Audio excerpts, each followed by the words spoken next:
Taip, tai labai ačiū visiems, kurie susirinko. Žodžiu, matosi, kad tema yra tikrai aktuali ir mažai gvildenta. Ir šis seminaras jau antrasis. Pirmasis buvo skirtas Kryžiaus kelių tradicijai Žemaitijoje, liaudiško pamaldumo. Ir Justinas parodė savo sukurtą filmą, kaip jis yra? Atlaidai, būtent apie Kryžiaus kelių Žemaitijos. Dar porą ištraukų iš, man atrodo, iš Beržoro, ar ne? Iš Beržoro gal. Ten labiau istorinė tokio filmo.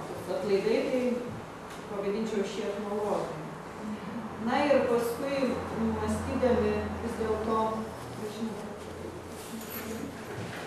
jeigu bus mažiau, tai atsidarysiu. Mąstydami vis dėlto, kaip tęsti tą mūsų seminarų ciklą ir kokia dar tema galėtų būti aktuali ir kokios medžiagos turim. Kažkaip čia taip nusprendėm, kad tai būtų susijęs su kažkokia vaizdo medžiaga, tai yra video, bet ir besitardami su Justinu. Kažkaip sugalvom, kad yra tikrai labai nemažai nufilmuotos medžiagos, kur tokių prisiminimų, kur žmonės pasakoja apie represijas, žodžiu, ir panašius dalykus, kai buvo sovietmečių, ten griaunamos koplytėlės, kryžiai ir taip toliau, draudžiama į atlaidus. Tai vat ši tema, tarsi šios seminaro tema yra skiriama gal tai tokiai labiau rezistencijos temai. Na ir, sakant, perduodu žodį mūsų prelegentui Jonui. Gal kažkokių prieš, ar iš karto žiūrim filmus, ar kaip? Aš labai trumpai. Pereitą kartą aš čia kai atsisėdau, tai pradėjau nuo to, kad Švento Morkaus buvo diena. Vakar čia mūsų sako, kad šiandien kokia nors yra. Tai nežinau, gal koks nors garsus stribas gimęs, nežinau, bet kažkaip neužkliuvau, bet šiandien yra Šventos Elenos, o man atrodo, stalo atlik ir turime tokią. Tai va, tai tada reikėjo. Tai va, ir tada klausimas antras, gal dar yra ir Aldona? Nėra. Ir Julijų irgi nėra. Jaučiau, kad nebus. Nes dar Ritos, man atrodo, ir Ritos įrašyta, bet jau ten. Tavo, bet jau čia viena. Aš manau, kad gal pabandykime nuo pradžioje pasižiūrėkime, paskui tada matyt kils kažkokiu minčių. Ką? Tai porą sakinių pasakysiu, kad įvesti į tą vaizdinę medžiagą. Čia pamatysim ištrauką iš filmo Žemaičių kalvarija, kuris padarytas yra sąlygiškai neseniai, bet sąlygiškai ir fiksuotas darytas 3 metus ir filmo trukmė 85 minutės. Čia pažiūrėsim galbūt 20 minučių, tik tai tą laikotarpį, kuris surištas su cariniu pasipriešinimu, šiek tiek gal užsiminsim, kad nestabdytų laikotarpį, pasižiūrėsim Marijonų laikotarpis Žemaičių kalvarijoje, kai atsigavo kalvarija po represijų carinių. Ir šiaip didesnė dalis bus skirta sovietmečio laikotarpiui. O kadangi sovietmečio laikotarpis neapsėjo, kaip sakyti, bet tų žmonių, kurie dirbo, buvo, manau, gal iš jūsų čia buvo, vienas iš prelegentų yra Alsonsas Motuzas, jis yra gyvas liudininkas to, aš taip pat esu gyvas liudininkas, nežinau, iš jūsų taip pat yra galbūt gyvi liudininkai. Ir galbūt pasižiūrėję, mes kažką galėsim viens kitam pasakyti, kažko paklausti, padiskutuoti, gal atrasim savo kažkokių naujų minčių, kažkokių pamastymų tą temą. Ir kaip gerbėmiai vedantieji, prelegentai šios temos, jie galbūt patys paklaus to, ko mes galbūt nesudėjom, nes praktiškai filme surinkta yra medžiagos tiek, kad užtektų, nežinau, daugelį filmų. Tačiau yra visur yra laikas, pats brangiausias dalykas, ir sutilpti į laiką tam tikrą, negali visko sudėti. Taip pat kaip šiandien paskaitos trukmė, man atrodo, irgi yra ribota ir mes visko taip pat neaptarsime. Todėl dabar greitai pasižiūrim tas 20-30 minučių ir paskui kalbėsime. Žemaičių kalvarija ryškiausias vakarų Lietuvos piligrimų centras ir pagrindinė Telšių vyskupijos šventovė. Žemaičių Kalvarija dar vadinama Tautos šventovė. Kiekvienais laikais, kada tie buvo didesni išbandymai mūsų kraštui, mūsų tautos žmonėms, žemaičiams, tai Žemaičių Kalvarijos šventovė buvo ta paguodos, tikėjimo ir vilties vieta, šventovė, jos įsaugoti, jos pakurstymai. Žemaičių Kalvarija išgarsėjo 1639-aisiais. Žemaičių vyskupui Jurgiui Tiškevičiui įsteigus 20 stočių kryžiaus kelią. Didžiųjų atlaidų metu Žemaičių Kalvariją aplanko per 70 000 maldininkų. Tai yra vieta, kur žmonės nepabūgo ir vis nepabūgsta liudyti savo tikėjimą, arba kur žmonės viešai išpažįsta savo tikėjimą. Visais laikais, ir sunkmečiais, ir karo laikais, ir okupacijų metais, tiek ir dabar, kada sekularizuotas pasaulis, žmonės atvykę čia nebijo viešai liudyti savo tikėjimą.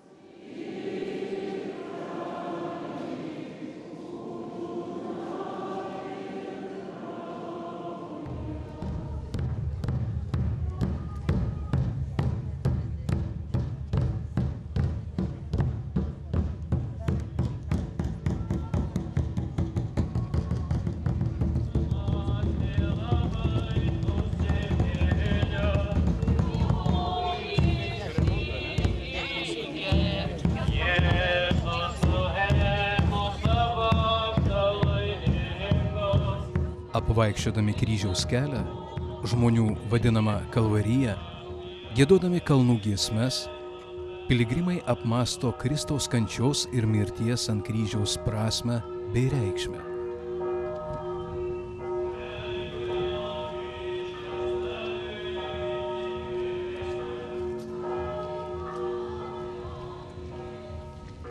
Žmonės, eidami Kristaus kančių keliais, prisimena savus kančios kelius, savas kalvarijas.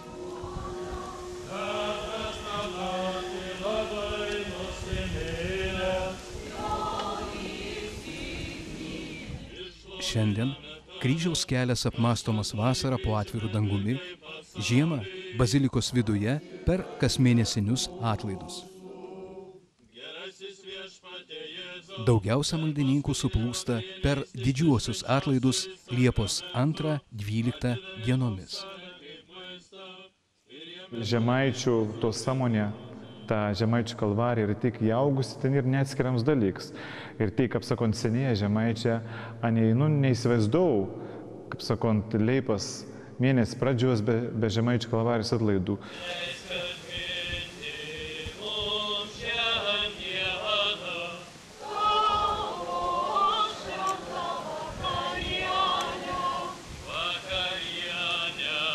Žemaičių Kalvarijos atlaiduose darniai susipina Kristaus kančios apmąstymai ir maldos Dievo motinai.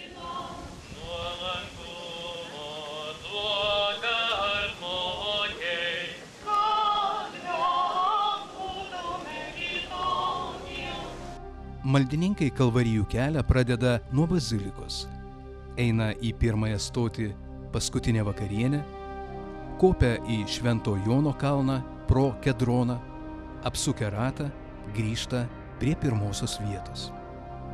Iš ten eina į 7-ąją dvigubą koplyčią pas Kajafą ir kalėjime, o iš čia žingsniuoja į Beržų kalvoje kapinėse esančią 9-ąją stotį pas Pilotą. Iš jos keliauja į 10-ąją stotį pas Erodą ir iš čia grįžę į kapines nuo 11-osios stoties rotušėje eina į Kryžiauninkės arba Golgotos kalną. Kryžiaus kelias yra vingiuotas ir be vadovo pagalbos nelengvai atsekamas.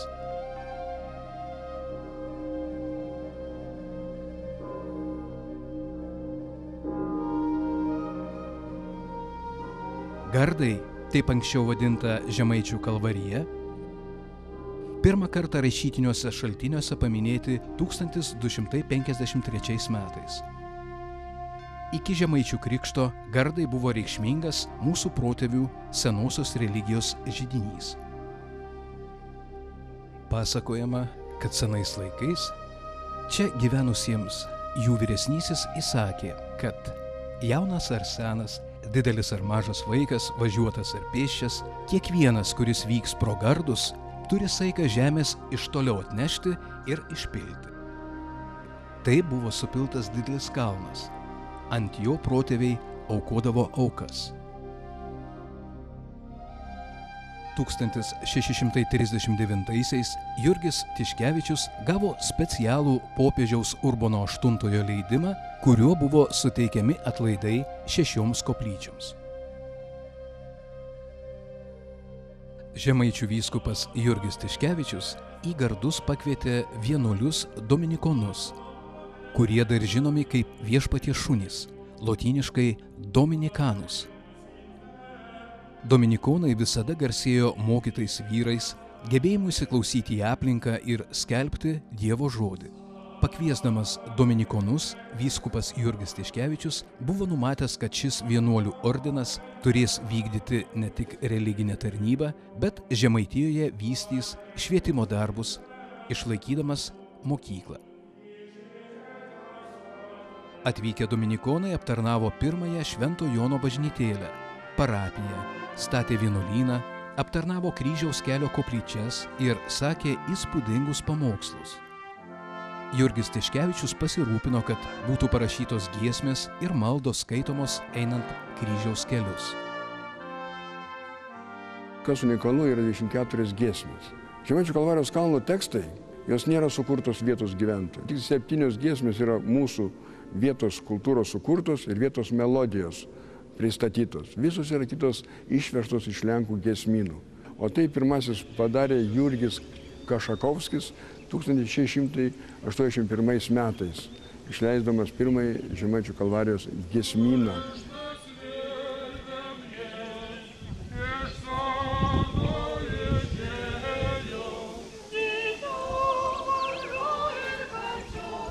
Žemaičiai išsiskiria tuo, kad jie turi savo melodiją. Jau lenkai prie to nebekimba ir sutinka su tuo, kad kuom yra žemaičių unikalūs, kad jie turi savo gaidą. Jau gaida nesutaps su lenkais.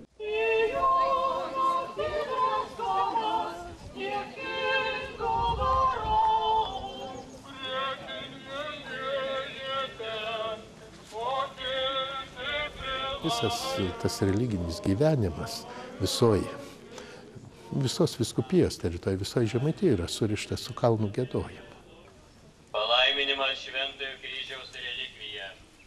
Tai yra įaugę tokios tradicijos, pavyzdžiui, kokie nors ten Vilniaus kalvarijų kalnai, bet lietuviškai tai net nebuvo nusistovėjęs toks maldų ir giesmių ciklas, kokį turi Žemaičių Kalvarija. Ir tuo labiau nebuvo suaugę su jų visų asmeniniu tiesiog religiniu gyvenimu. Artimieji, iškeliauja amžinybė, juos prisiminimai, metų švenčių ritmas su gavėnios giedojimais. Ir jis labai įaugęs į Žemaičių, todėl jam labai brangus.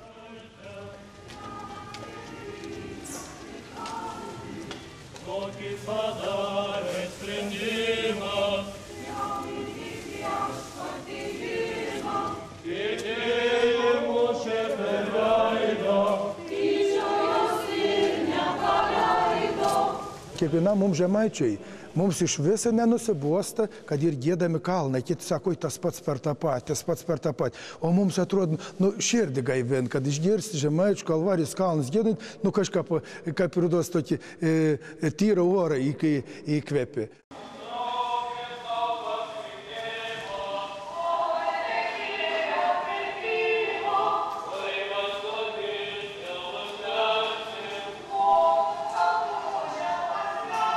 Po 1831 metų sukilimo prieš carinę Rusiją Dominikonų gimnazija Žemaičių Kalvarijoje buvo uždaryta.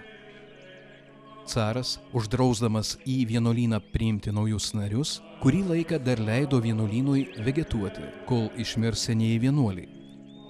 Kartu į vienuolyną buvo suvežami Lietuvoje uždarytų kitų vienuolynų vienuoliai senukai.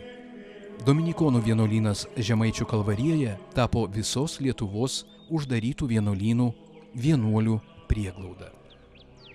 Patekę į tragišką padėtį, vienuoliai rankų nenuleido. Prasidėjo nelegalus vienuolių daraktaravimo laikotarpis. Mokytojų asmenybės stipriai veikė ir įtakojo jaunimo dvasinį brendimą. Carinės Rusijos laikais knygnešiai ir daraktoriai, kurie ypatingai platino spaudą atlaidų metu. Žmonių daug, minios didelis ir vietiniai knygnešiai labai daug spaudos išplatindavo per tai. Tiesiog ir įvairias brošiūrėlės, atsišaukimus įdėdami į kišenes žmonėms, kada jie eina kryžiaus kelią, nelabai jaučia, nelabai žino, pareina iš kalnų, o kišenėse, rūbų kišenėse kažkur tai kažkokio tai lietuviškos spaudos ar atsišaukimai, ar rašmenys. Ir čia labai sunkiai su šituo kovojo caro valdžia ir faktiškai nieko negalėjo padaryti. Caro priespaudos metais į Žemaičių Kalvarijoje vykstančius atlaidus suplaukdavo minios žmonių iš įvairiausių Lietuvos parapijų, net iš svetur. Procesijos į kalnus eidavo nuo saulės patekėjimo iki sutemų, pasišviesdamos žvakėmis. Nors kartais pasitaikydavo įvairių trukdymų, atlaidai dažniausiai vykdavo ramiai, caro pareigūnams stengiantis palaikyti bendrąją tvarką. Didieji Švenčiausiosios Mergelės Marijos apsilankymo atlaidai carinės priespaudos metu tapo tikrų dvasinių Žemaitijos centru. 1863 metų sukilimo įvykiai stipriai palietė Žemaičių Kalvariją. Sukilimo metu aktyviai reiškėsi garsus dominikonų pamokslininkas Pilypas Mokžeskis, kuris bažnyčioje perskaitė sukilėlių manifestą. Sukilimui pralaimėjus jis neišvengė carinės valdžios represijų. Buvo planuojama sunaikinti ir pačią Žemaičių Kalvariją. Caro laikais už tai ir buvo užsibrėžta kaip nors ją kaip ir likviduoti. Pirmiausia, užsimota ir tai buvo padaryta, iškrapštyti Žemaičių Kalvarijos dominikonai, kad netekę dvasios vadų, jeigu ir jau tos koplytėlės kiek pastovės, tai paskui supūs ir užges šitą dvasios stiprinimo vietą. Vienuolių skaičiui nuolat mažėjant, caro valdžios įsakymu 1889 metais dominikonų vienuolynas buvo uždarytas. Į Žemaičių Kalvariją atkeltas diecezinis kunigas. Sovietų sąjungai okupavus Lietuvą, į Žemaičių Kalvariją kaip ryškų dvasinį ir katalikybės centrą buvo atkreiptas ypatingas dėmesys. Žemaičių Kalvarija atsigavusi per prieškario laikus, kai prasidėjo okupacijos nuo 40 metų. Tai Žemaičių Kalvarija irgi ypač sustiprėjo. Ir turbūt tai buvo instinktyviai pajusta 44 metais, kad čia įspūdingi buvo paskutiniai atlaidai dar prieš užeinant antrai sovietiniai okupacijai. Vedė rekolekcijas garsus tuomet pamokslininkas jėzuitas Bružikas. Čia daug buvo suplaukę ir inteligentijos iš Lietuvos garsių žmonių, kurie ar Mačernio ten tėviškė, ar kitur buvo prisiglaudę. Ir ta Liepos mėnuo, kai jau prie Šaulių buvo frontas, ir šitie atlaidai vieni iš įspūdingiausių. Bažnyčios ten gale yra ir kryžius tų misijų atminimui. Žemaičių Kalvarijoje didžiųjų atlaidų apeigoms 1945 vasarą išimties tvarka vadovavo Telšių vyskupas ordinaras Vincentas Borisevičius. Jis vadovavo didžiajai procesijai į Kristaus kančios kryžiaus kelio koplyčias. Pats nešė kryžiaus relikviją patalpintą specialioje monstrancijoje. Jį sekė milžiniška minia, kuriai ši procesija paliko įspūdį visam gyvenimui. 1946 m. pradžioje sovietų valdžia vyskupą suėmė ir tų pačių metų lapkričio 18 d. sušaudė Tuskulėnų žudynių vietoje Vilniuje. Po Antrojo pasaulinio karo į Žemaičių Kalvariją atvyko daug sovietinių ir partinių aktyvistų, kuriems buvo pavesta bažnyčios, patriotinių idealų ir dvasinių vertybių diskreditavimo misija. Trėmimai į lagerius skaudžiai palietė Lietuvos gyventojus, palikdami gilų antspaudą žmonių širdyse. Nors sovietiniai trėmimai vyko sistemingai, palaužti tikinčiųjų priešiškumo okupaciniai valdžiai nepavyko. Dievas davė žemaičiams užsispyrusi charakterį ir jie, nepaisant nieko, kuo labiau prieš juos panaudodavo prievartą, tai jie tuo labiau priešinosi. Jeigu būtų kaip nors gražiuoju kalbinę, gal būtų jiem ir pasisekė ir čia sunaikinti šitą kalvariją. 1948 metais Marijonų vienuolynas sovietų valdžios buvo uždarytas.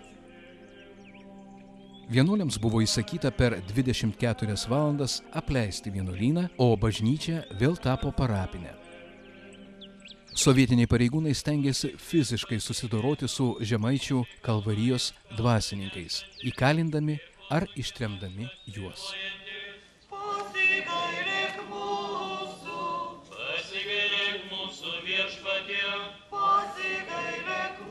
Kaip liudija irgi išlikę pasakojimai tų tremtinių, kad jie iš atminties atkurdavo šitas giesmes Žemaičių Kalvarijos.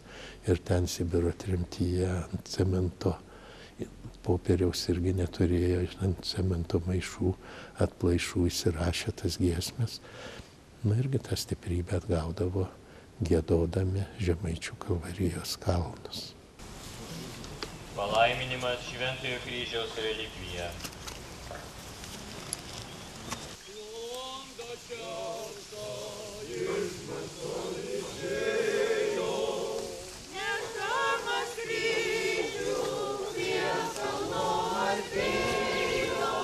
Dvasiniai centrai ir krikščionybės židiniai erzino ir gąsdino okupacinę sovietinę valdžią.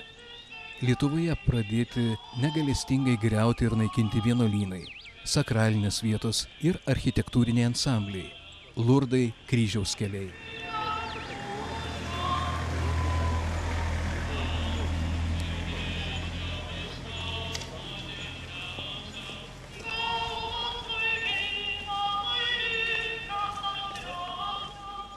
Žemaičių Kalvarijoje Kryžiaus kelią ir koplyčias norėta sunaikinti 1962 metais. Ir caro laikais, ir ypatingai sovietiniais laikais, kai norėjo išnaikinti tas Žemaičių Kalvarijoje, toj senojoje gardiai, išnaikinti tas Kryžiaus kelio stotis, tas Kalvarijos stacijas, žmonės stojo jų ginti, nes tai ne ir gynimas tikėjimo, bet gynimas ir savo gyvenimo, savo istorijos, savo giminės, mano gyvenimo. Nes aš čia suklupdavau, aš su savo tėvu, su savo seneliu eidavau tos kryžiaus kelius ir su jokiais buldozeriais negalėjo bolševikai sunaikinti šitų stacijų.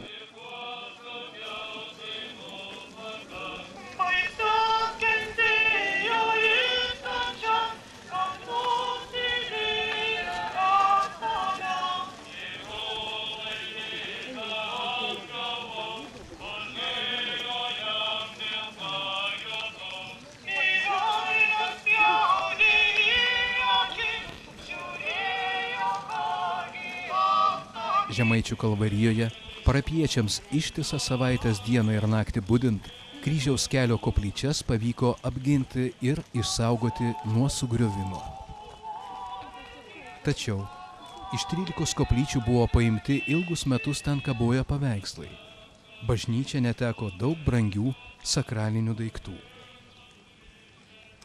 Bazilika buvo apiplėšta tarybiniais laikais 3 kartus ir patys brangiausi arba tokie vertingiausi votai buvo išpavogti, jų niekas gal nelabai ir ieškojo, ir niekas nerado, tai tokių votų manoma, kad nemažai buvo išvogta, išvežta iš bazilikos. Tai kas yra likę, tai yra likę iš tų senųjų laikų ir dar vis pasipildo. Tikinčiųjų pastangomis Žemaičių Kalvarijos bažnyčia liko neuždaryta. Siekiant ištrinti istorinę atmintį, Žemaičių Kalvarijos miestelis buvo pervadintas ir tapo Varduva. Stengdamiesi sunaikinti Žemaičių Kalvarijos sakralinę paskirtį ir nudvasinti bažnyčią supančią aplinką, buvo iškirstas bažnyčios upės vienuolyno sodas. Šalia bažnyčios pastatyti nauji pastatai, nutiestos judrios gatvės.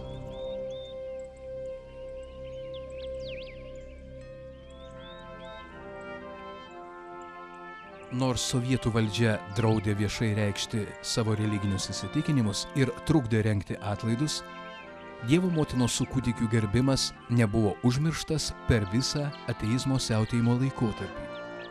Religija mums tada buvo kaip kovos išraiška prieš to meto komjaunimą, ateizmą, nes mes buvome hipiai, bet mes buvome kalantos pasiekėjai, kurie giesme, malda, lankydami paminklus, šventas vietas, Vytauto paminklus, šventovės ir paskui Žemaičių Kalvariją rinkdamasi, kaip mūsų tokias būdavo judėjimas religinis. Mūsų mylėjom, žinote, ekscelencija labai klaipėdiškius, kada aš ten vadovau tai grupiai savo, būdavo taip, kad atvažiuoji giedoti, prašo procesiją palydėti skuodo, palšis arba telšių, prašo vyskupas, ekscelencija Vaičius, atvažiuoji, pradedi eiti, nedaini nei trečios stoties, tada saugumą sugauna. Kitą dieną vėl eini pro procesijų, tada maldininkai jau žiūri į tave akimis išsigandusiomis, kodėl jūs čia esate, kodėl jūs saugumas paleido. O mūsų ekscelencija išgelbėdavo iš to saugumo plungės ir paskui jis gaudavo ekscelenciją kalbėti per pamokslą, nelieskite tų žmonių, jie yra mūsų žmonės, mūsų. Tai ne vieną kartą ekscelencija aš buvau išgelbėtas ir mano draugai buvo išgelbėti, nes mūsų kartais ir patys maldininkai ignoruodavo, jie galvodavo, kad mes esame saugumiečiai. Terorizuodami ne tik tikinčiuosius, bet ir visus Lietuvos gyventojus, siekdami juos perauklėti ateizmo dvasia, sovietų pareigūnai siekia sunaikinti ne tik žemaičių, bet ir visos lietuvių tautos kultūrą, tikėjimą, tradicijas. Tūkstančiai žmonių iš visos Lietuvos, nepaisydami sovietinių represijų ir susidorojimo, įvairiais būdais stengdavosi pasiekti Žemaičių Kalvariją Liepos pradžioje, didžiųjų atlaidų metu. Sovietų valdžia kaip galėdama trukdė tikintiesiems atvykti į didžiuosius Žemaičių Kalvarijos atlaidus. Aš atsimenu, pirmą kartą nuvykau į Žemaičių Kalvariją, kai turėjau 13 metų ir su savo tėveliais. Ir mes važiavom aplinkiniais keliais, nes būdavo uždrausta, ten visokių ragų, nagų lygos buvo skelbiamos. Maršrutiniai autobusai irgi buvo perpildyti. Žmonės ėjo laukais, bet tai buvo toks susidegimas, tas toks persekiojimas iššaukė dar didesnį laisvės troškimą. Į miestelį mašinų išvis neįleisdavo, statykit kur norite, jeigu jau bišt ne taip, tu jau tikrindavo, su kokia mašina atvažiavai, jeigu valdišk mašina, kaip tu gali atvažiuoti, tu jau numerius nukabina, bet žmonės nebijoja. 18 vieta Jėzus kenčia ir miršta ant kryžiaus. Kitų parapijų klebonai ir kunigai, be specialaus valdžios leidimo, Žemaičių Kalvarijoje didžiųjų atlaidų metu negalėdavo aukoti šventųjų mišių. Leidimai būdavo išduodami tik vienam ar dviem kunigams.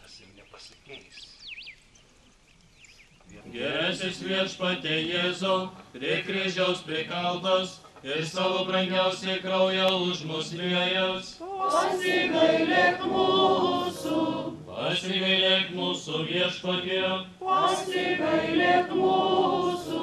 Gerasis Viešpatie Jėzau, ant kryžiaus tarp pikadarių iškeltas ir išjuoktas, tu žymisos, tu girdytas ir 3 valandas neapsakomai kentėjęs. Pasigailėk mūsų.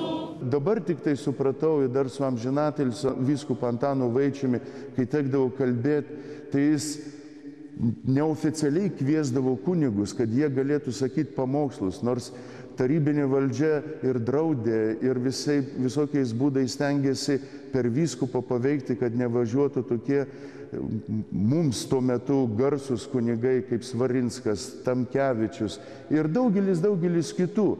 Ir kiekvienas kunigas atvažiavęs žinojo du dalykus - meilė tikėjimui, tai yra Dievui, ir meilė tėvynei. Didžiausią tokį įspūdį palieka, kada kokiais gal, žinau, 83 metais, antrais buvo eucharistinių bičiulių dešimtmetis. Ir visus tikim teisėms gimt komitetas suvažiavo, ir arkivyskupas dabartinis Kauno, ir mūsų vyskupas Kauneckas, Panevėžio, ir kiti, visi penki, ir Svarinskas, monsinjoras. Kokie pamokslai buvo. Tiesiog žmonės drebėdavo, bet su tokiu noru, su tokiu užsidegimu. Važinėdavau po tokias šventes, kur sužinodavau, kad pamokslaus Svarinskas, Tamkevičius, Kauneckas ar Zdebskis. Aš turėdavau portatyvinį tokį magnetofoną ir ant antenos, tranzistoriaus antenos pasidaręs mikrofoną išsitraukdavau ir įrašinėdavau tuos pamokslus. Paskui daugindavau ir dalindavau žmonėms pasiklausyti. Tai buvo toks gyvas tiesos žodis. Grasinimais, bausmėmis stengtasi sumenkinti ir uždrausti tiek pačius atlaidus, tiek kalnų apvaikščiojimą. Atvykstantiems į atlaidus tikintiesiems buvo taikomos fizinio poveikio priemonės. Viena vasara labai man yra įsirėžusi, net nebeatsimenu, kuri čia vasara buvo, gal 80 vasara, kai aš turėjau kino kamerą, jau 16 tokia, ir bandžiau nufilmuoti tuos Kalvarijos kalnus, kaip žmonės eina. Ir mane paskui saugumas KGB gaudė, areštavo, atėmė visas juostas. Tai tada buvo labai įsimintina Kalvarija, kai reikėjo 3 valandas KGB būstinėje praleisti tardymuose ir laukiant nežinioj, kada ten patikrins mane Kretingos saugume. Sovietmečiu didieji Žemaičių Kalvarijos atlaidai vyko prižiūrint ir kontroliuojant sovietų milicijos ir kariuomenės daliniams. Sovietinės valdžios pareigūnai slapčia registravo ir fotografavo atlaiduose dalyvaujančius tikinčiuosius bei dvasininkus. Atlaidų metu, siekdami nuo jų nukreipti žmones, sovietinės valdžios atstovai apylinkėse organizuodavo masinius kultūrinius renginius. Plateliuose tuo metu vyko triukšmingi festivaliai.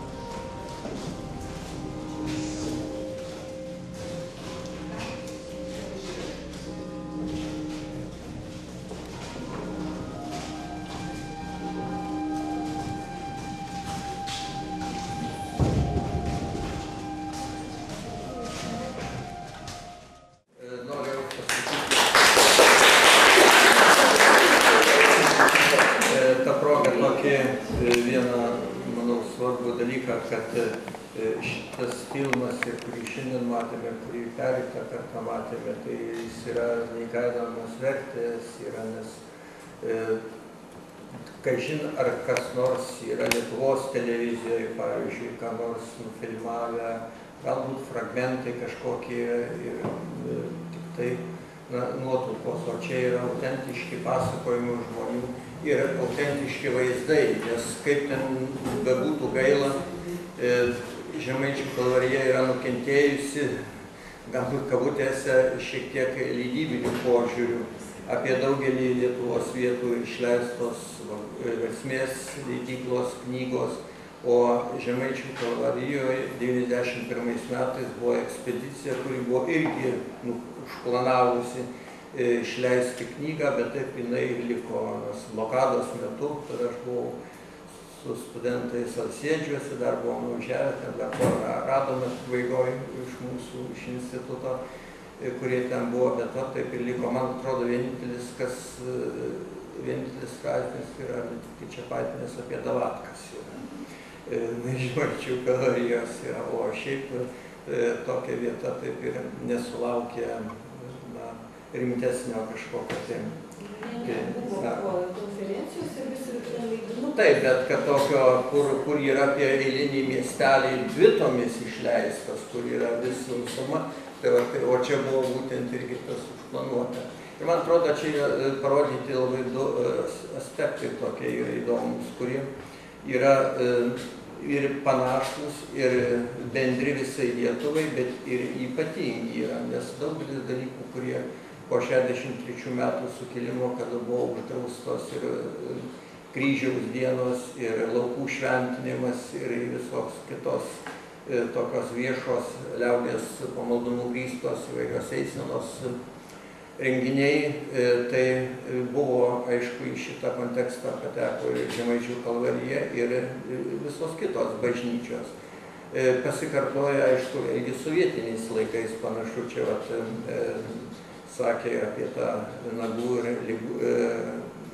ragų ir nagų, žinau, ar teisino, ar Krokilaukio klebonas turėjo nemalonumų, kai jis paskelbė iš sakyklos, kad važiuos kitą sekmadienį organizuoja į Žemaičių kalvariją išvyką parapijos ir pabaigoje pasakė, jeigu bus paskelbtas nagų, ar neatsitiks, kai ten, ar tik neatsimenu nagų, ar ten kiaulių maro epidemija, tai tada teko aiškintis, visi suprato, kam reikėjo tą situaciją.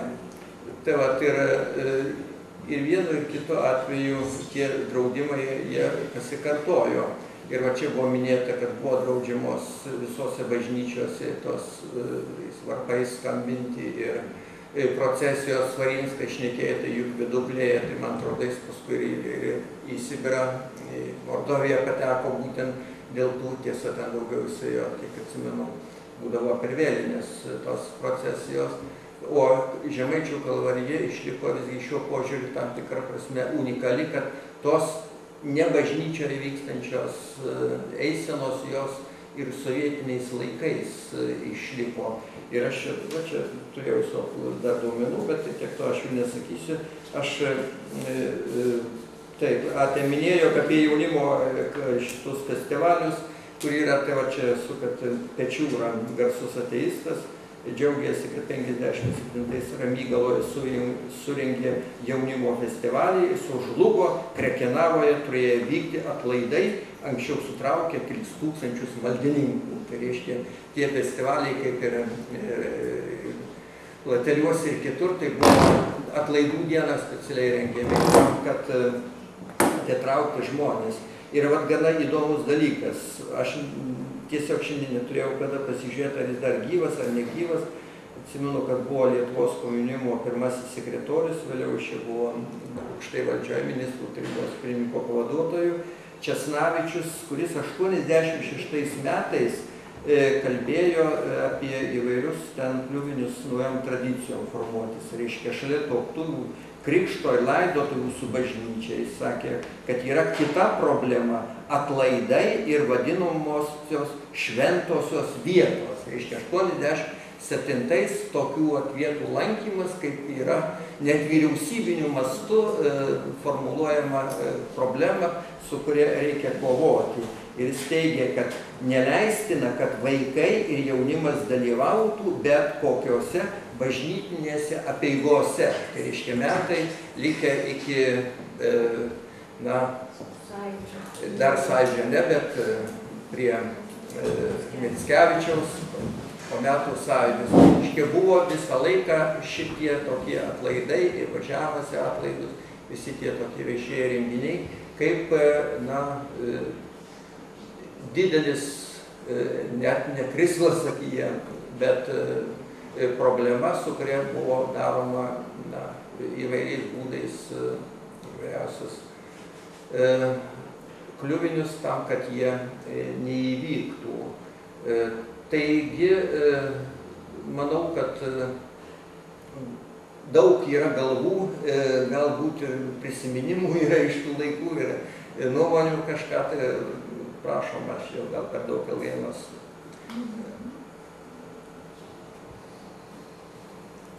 liudininkas yra. Aš, kai Alfonsas pasakė apie Vaičių ir aš mane juokas įsišėpiau, prisiminiau Miliaus pasakojimą, kadangi jie kartu karvės ganė su juo, kaip Milius Vaičius paleido akmenį ir Miliui į galvą. Tai aš sakiau, tai sovietiniais laikais, kad dabar galite girtis, kad esat nuo tamsybininkų nukentėjęs. Iš vaikystės. Nu ką, aš tai, pavyzdžiui, Žemaičių kalvarijos dieną pravesdavau 3 kalnus. 7 val. Ryto pradėdavau, po to po pietų antrą kartą ir vakare. Dar būdavo, kad čigonai atvažiuodavo iš Rygos, 24 taksydį Volgą 24 buvo jungtis skaitliukai, sukdavosi, o mes vesdavom dar po 12 valandos tos kalnus dėdodavom. Saugumas mūsų gaudydavo. Tai buvo 79 metai, nuo 79 metų iki 1987 metų.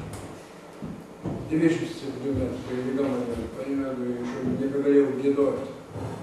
Taigi, tie kalnai iš tikrųjų, kaip kunigas Astijus sakė, kad jie yra tas dvasingumo, tikėjimo ir to laiku ypatingai jaunimui mūsų tokiam buvo tokie judėjimas, koks buvo susikūręs, kaip priešpriešą tuometiniai valdžiai per giesmę, per pamaldumą, per bendravimą su senaja karta, tradicijų išsaugojimų. Ir bandėme kurti filmą su tėvu Astiju, 4 serijų scenarijus buvo parašytas Šiaulių dramos teatro režisierė Viršai paradą. Bet tai buvo 92 metais. Žemaičių kalvarijos, bet reikėjo lėktuvų, reikėjo scenarijų buvo arkliai turėjo būti, ant arklių turėjo groti pagal Juzumą, mes darėmės dabartinius aprašymus, kaip tradicijai tie Žemaičių kalvarijos ėjo. Ne su variniam būdom, bet ant arklių buvo būgnai pakabinti ir aprašai dabar jau išleisti. Šiais metais ta knyga išėjo, nors aš rėmiausi archyvais tos knygos. Dar nebuvo išvesta iš lenkų kalbos, jinai yra išvesta visų Žemaičių atsiminimai. Apie Žemaičių vyskupystę, tai yra papildymas Matijaus Salančiaus vyskupystės aprašymą Žemaičių vyskupystės. Tai reikėjo scenarijui arklių, trimitų muzikantų ant arklių jojančių, bet su mediniais trimitais, būgnų pakabintų, ir reikėjo 4 serijoje lėktuvų, kaip Žemaičiai saugojo tas, nes yra fiksuota medžiaga, kad buvo numatyta su bombarduotojais. Ir kelios parapijos Skuodo, Salantų, ypatingai šiaurės Žemaitijos, Akmenės, vyko naktim, gulėjo prie tų koplyčių. Mes tuo metu ten buvom, nes 29 metai buvo, po 29 metų ypatingai pradėjo kryptingai kunigas Varinskas Alfonsas ir sakė, kad prasidėjo labai baisios represijos. Ir būtų norėta susprogdinti jas. Kai teko tokioje vienoje naktinėje adoracijoje būti kaip saugojami. Ir tada saugumas mus visus į Plungę nuvežė, aišku, gavo labai daug mušti. Buvo sudaužyti, taip, kad tėvelis net pažino savo tikrųjų išvažiavai graitų, grįžai visas sudaužytas. Ir savo čia tokios apeigos. Ir grįžau visas muziką, negalėjau dūdą papūsti, nes triubininkų buvo. Ir labai daug Žygas amžinatilsį, taip pat ateitininkas, galimybės yra, tai jis darė. Mes su tokie buvom, jis čia nepriklausomybės, nes Vytauto didžiojo universitetas atsikūrė, tai jaunimo uždegimui buvo taip pat didelis Žemaičių kalvarijos paminklas, kaip jaunimą kviesti ir jaunimą uždegti tuo tikėjimu.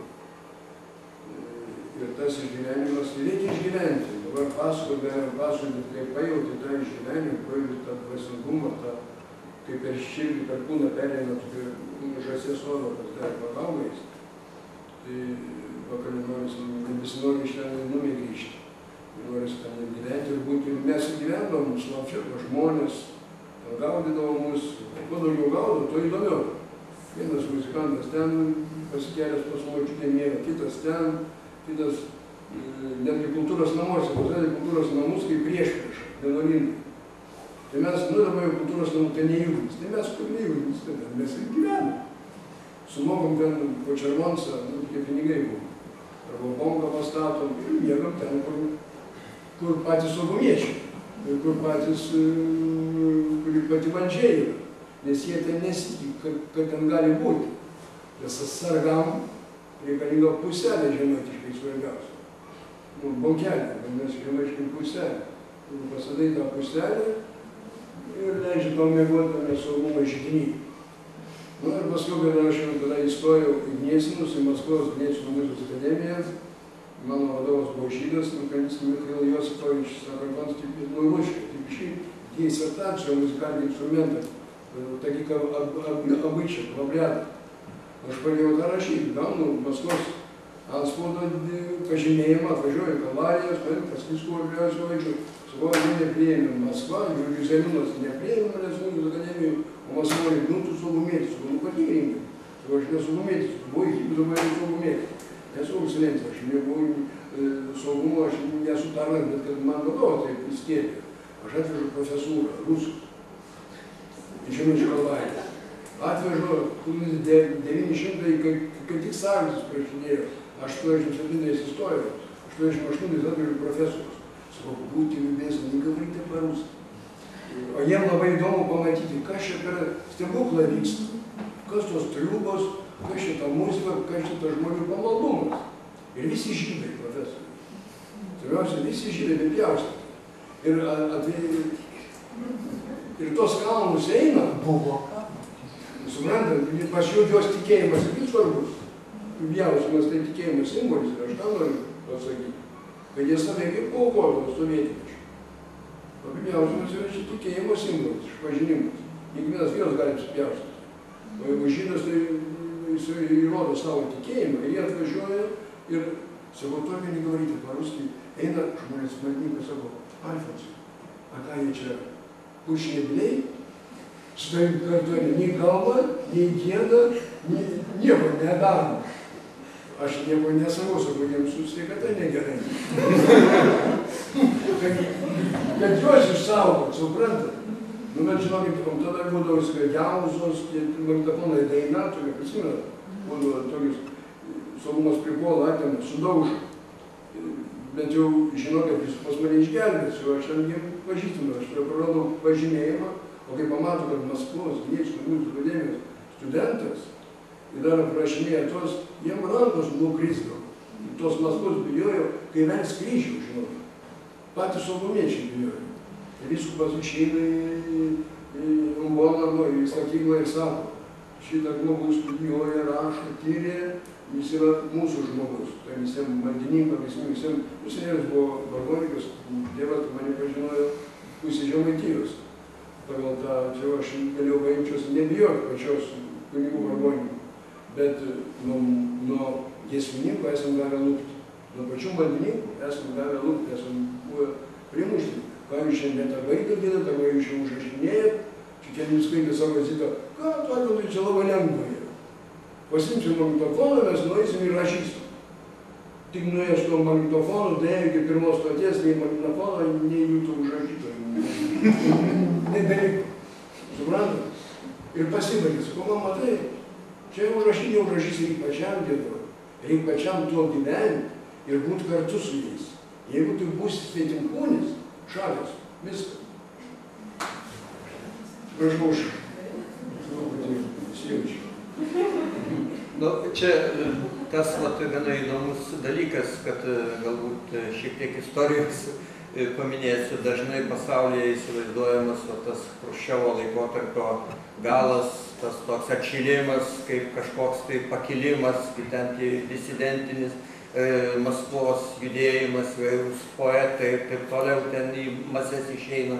O iš tikro, jeigu žiūrėt tos religijos situacijos požiūrių, tai kaip tik 62 metai, jo pabaiga buvo pačių didžiausių represijų metai, nes kaip ir Žemaičių kalvarijas ruoštasi sunaikinti, kiek per visą Lietuvą tada buvo susprogdinta koplytėlių Žemaitijoje, mūrinių, kitur nugriautos buvo ir taip toliau. Netgi Vytautas buvo tais laikais, čia tiksliai nežinau, bet man atrodo, tuo pačiu metu Perlojoje bandytas nuversti, bet tik tai nesugebėta, traktoriai per silpni buvo ir ten nepajėgė nuversti. Taigi tas va toks dvejopas pasaulio akyse, tas laikotarpis tarsi Sovietinės sąjungos istorijoje yra atšilimo dar metas, o ta dvasinė prasme kaip tik didžiausių represijų, kurios paskui, aišku, jau Brežnevo laikais visas tas tęsės ir faktiškai iki pabaigos. O va čia Laidomė pasakė, kad žydai. Mat, žydai net ir Lietuvos, tie, kurie galėjo, kartais jie galėjo daugiau pasakyti, nes jie nebuvo susiję su katalikų bažnyčia. Lygiai taip pat jie net negalėjo sakyti, kad jie yra stačiatikiai. Žodžiu, jie iš šalies galėjo deklaruoti save kaip mokslininkai ir tokiu atveju daugiau padaryti ir gero, ir netgi tyrinėti nei lietuviai arba tie patys rusai. Tai Etnografijos institute, kurie ten žydų nemažai buvo, tai jie ir temas turėdavo tokias, kurios būdavo drąsesnės, sakykime, arba drąsesnės žodžiais. Kitiems taip pat lietuviams nacionalizmas arba kitiems vėl kas nors. Kaip mano toks girtuoklis šeimininkas, pas kurį gyvenau, sakydavo, blogiausias viršininkas yra lietuvis, nes jis visų bijosi. Rusas dar pusė bėdos, o žydas yra geriausias, jis nieko nesibijo, nes jam yra nieko, nes lietuvis to, kad nacionalizmas, tai ten dar kas nors, o jam taip ką. Tai gerai, dabar gal kas nors sugalvoja. Vienas sakė, kodėl nepastatėm to filmų, Steponavičiūtė, atsimenu. Šiaulių dramos teatras Steponavičiūtė, ir dabar yra Šiauliuose, kartu su pranciškonais labai gražiai bendrauja, parašius yra libretą ir ten visų tą scenarijų. Nepastatėm dėl to, kad negalėjom, nėra tokių, Lietuva neturėjo tiek pinigų dėl lėktuvų, dėl to gamtos įvertinimų, tų sprogdinimų kažkur atrasti ir neturėjome tokio dalyko, kaip istorinio aprašo pateikimo, kad, pavyzdžiui, yra faktas Oginskiai. Oginskių šeima atvyksta prie Kalvarijų, Oginskienė nenulipa nuo arklio. Ateina prie tokios stoties, arklys suklumpa pats, išmokytas arklys. Arklys suklumpa, Oginskienė sėdi ant arklio. Ir negalėjome tų dalykų įgyvendinti, surasti tokių... Arklį buvo Dresiruotus arklius, suprantate. Ir tie buvo tik dresiruoti, kad vykdavo būgnai, mušimai, tie trimitų grojimai prie stočių, muzikavimo. Ir jie tai nereaguodavo. O mes nuvažiavom į Žagarės žirgyną, pabandyti ar Žagarės žirgynę, tokio nuplikatė, jis dižokėjai pasijuokė iš mūsų, sako, mūsų praktikoje nėra buvę, kad tai gali būti, bet yra fiksuota, kad Oginskių giminės tada būdavo. O kurie Oginskiai? Rietavo. Ir Plungės komisija, abeje, Oginskiai. Ir orkestrai paskui atsidūrė dėka to, jie įteisino tas jo akademinius varinius pučiamųjų orkestrus. Bet to tai visi groja angliškas instrumentas. Jis nebuvo tų varinių dūkų. Aš galiu tik porą sakinių pridurti. Mano pirmieji įspūdžiai iš Žemaičių Kalvarijos buvo 1957 metai. Labai seniai. Ir dar toks laikotarpis, turėkime minty, kad baigėsi partizaniniai karai, baigėsi vežimai, bet nesibaigė visos bėdos. Upėse valgyti nėra ko, arba turėjai plaukti. Ir kokia buvo tuo metu žmonių reakcija. Aš buvau tuo metu, ar net trečiam kursą, tada tokia ten ir išmanau tik ką nors. Tiesiog atsitiktinai pakliuvau į tuos atlaidus ir man jie padarė nepaprastai didelį įspūdį. Ta žmonių gausa, tai, žinoma, jokia ne naujiena ir labai ilgai neišlieka. Jau bažnyčiose Kaune, kur aš augau, žmonių irgi būdavo daug, ypač atlaidų metu. Vilniuje nelabai šitas bažnyčias turėdavo, kaip tai nelabai gerai būdavo. Bet ten buvo tokios minios, kad tiesiog, nenusakoma, kokia didumo ten minė. Ir tas nepaprastas žmonių susikaupimas, kad ten gėda, tai gėda, ne visi ir gali giedoti, visi vienu kartu. Čia mes ir kūną matėm, kad vienas balsas veda, vienas atitarė. O jeigu daugiau, tai ten labai sunku būtų ir klausytis ko nors. Bet mane tiesiog pritrenkė pilna to žodžio prasme pamokslas. Aš nežinau, koks ten kunigas buvo, kuris pamokslą sakė, bet tai buvo visiškai jaunas žmogus. Minia tylėjo nuščiuvusi, bet jo kalba buvo grynai patriotinė. Ir aš įsivaizduoju, jeigu tai būtų buvę Kaune, tai jis turbūt nebūtų baigęs ir pamokslas. Saugumas buvo žydai vietinis. O sako, kad muždavo. Bet aš įsivaizduoju, bet tada ten, mano akivaizdu, nieko neįvyko. Jis visą savo ilgą pamokslą visą valandą pasakė. Žmonės visi ištylėjo, taip tarytum, aš nežinau, kaip ledas buvo visą tarytę. Ir man tai paliko nepaprastai ilgam įspūdį ir aš šiandien tą prisimenu dėl to. Patriotizmą palaikė labai smarkiai. Žemaičių kalvarijos atlaidai tikrai buvo, ne tik religinis centras ir ne tik to dvasinio ir religinio skleidimo centras, bet tai buvo ir tėvynės meilės centras, kas buvo matyti ekrane. Buvo pasakyta tiesiog, kad ėjo su meilė Dievui, su meilė tėvynė. Tai tas man buvo nepaprastai, taip kažkaip sukrečiantys dalykai. Manau, kad buvo sukreisti visi tie, kurie tada ten dalyvavo. Visus sukrėtė vienas dalykas, Brazausko tėvas mirė, Klaipėdoje dėstytojų dirbau, paskambinom, mes atsiunčiam juodą Volgą ir Algirdos kalnus, nes testamente kažkur palikime buvo parašyta Algirdos Žemaičių Kalvarijos kalnus. Ir važiavom paskui išlydėti, bet pirmiausia buvo Algirdos Žemaičių atsiuntė mašiną, Volgą, mes susėdus, važiavom, Algirdos kalnus, net laidų metu. O bažnyčia yra 20 stočių tiek pat, kiek yra ir Žemaičių Kalvarijų, ten reikia 2-3 posmelius daryti bažnyčiai. Ir matot, ir pati valdžia klausė tėvų savo, tėvų, senelių tikėjimų, ką jų tėvai norėjo. O kai nuvažiavom ten jau iš to Žasulius, ten toliau, Kaišiadorių rajono, tai tada jau reikėjo Rošančių giedoti. Bet vis tiek, atsiuntė, kad mes esame klaipėdiškiai ir valdžia paėmė mūsų.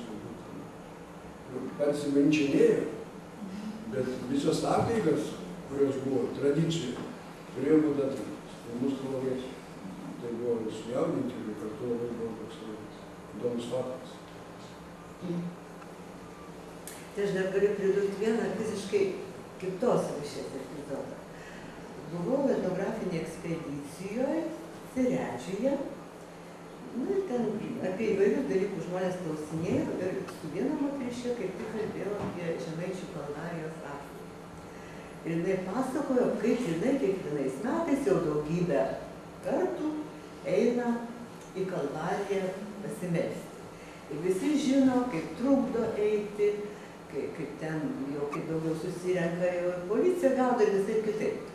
Bet tai yra žmogaus nepaprastas nusiteikimas ir pasiryžimas nueiti. Jūs pagalvokit, kur yra Seredžius, kur yra Kalvarija ir eina moteriškė viena. Jinai neturi draugių, kurios eitų kartu su ją. Jinai pati viena ryžtasi eiti tokį kelią ir žino, kad ne visada gali ten nueiti tą kelią taip lengvai, greitai per vieną dieną, išsirengia iš anksto, eina naktimis. Eina naktimis su didelė baime, ar neužklius už ko nors pakeliui, ar nebus kokių, priešikų, ar nebus tokių blogų žmonių, kurie gali ir sumušti, viską atimti, ką su savim turi. Galų gali ir nugalabį kelią. Jis sako, aš einu visą kelią ir meldžiuosi. Ir meldžiuosi, kad tik manęs Dievas čia nepaliestų, kol nueisiu. Sako, nu ir paskui jau viskas būna gerai, tarytum jau atvanga tokia, ir paskui grįžta atgal, vėl reikia. Ir vėl tas pats kelias su didelė įtampa, su didelė baime, bet tai neatbaido žmogaus nuo jo pasiryžimo, nuo to tikslo siekimo, kuris buvo užsibrėžtas iš anksto. Ir tikėjimo, kad tas tavo žygis išeis į naudą. O žmonės, kurie eidavo ten, turėdavo kiekvienas savo tikslą. Tų tikslų labai daug gali būti. Galbūt aš prašau ką nors sau, gal aš prašau ką nors savo vaikams, giminėms. Ir apskritai buvo neatsitiktinai stengiamasi žlugdyti visus tos religinius centrus, nes juos eidavo prašyti to, ko valdžiai nereikėjo. Laisvės Lietuvai.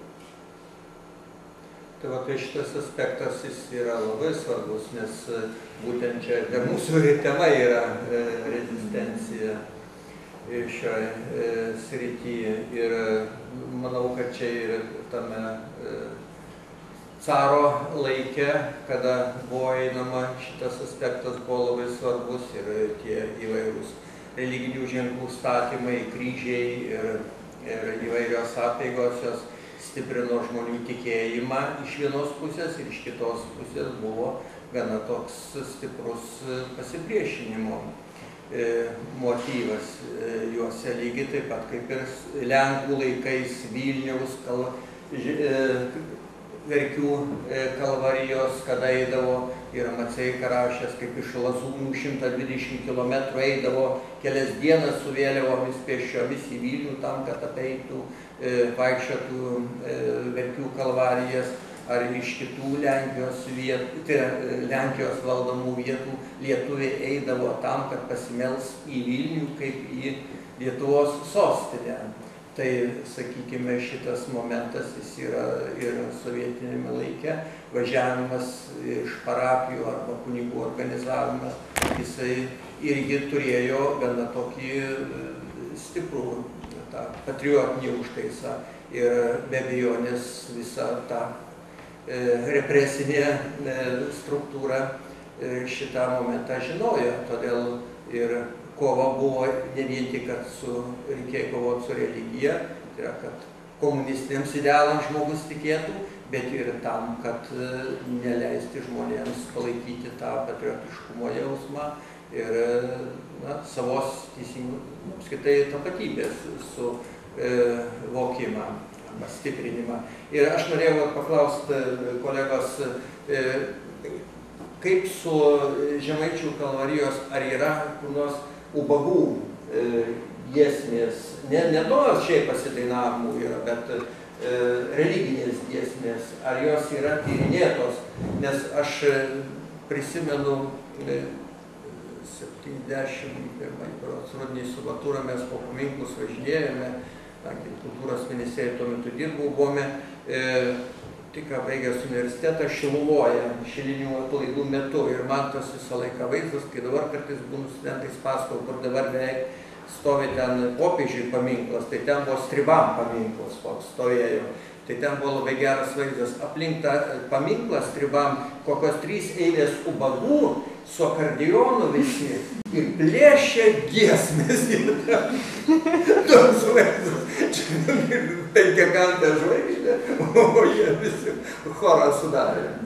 Mano, kadangi Žemaičių kalvarija yra prie neturi platelės, platelės yra ubagų sala.